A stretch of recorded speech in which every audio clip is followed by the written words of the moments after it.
Hi everyone, so I'm just doing a quick follow-up video on waiting rooms and passwords. And this is especially in light of the change that Zoom made in May where now passwords in waiting rooms are enabled by default, whereas previously that wasn't necessarily the case.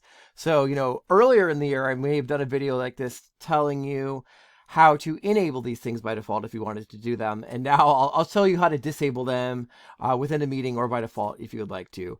But again, I can't stress this enough.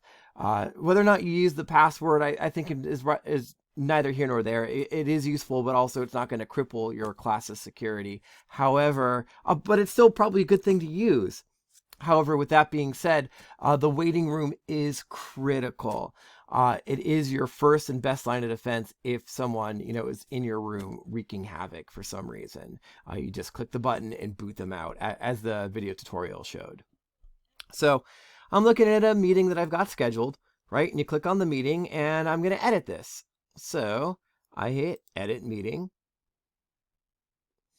And if you wanted to toggle off this password, which again is going to be enabled by default, you just click right here, and then it's gone, and you hit Save.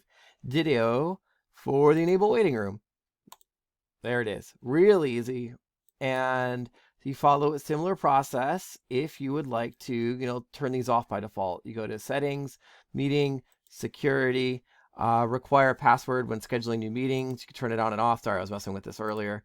Require a password for instant meetings. I guess that could be one you want to turn off. If someone wants to set up an immediate meeting, that might make sense. You got to kind of, figure out what makes you comfortable, and then the waiting room. But again, I would leave the waiting room on regardless of what type of meeting you're having. Better safe than sorry there, really.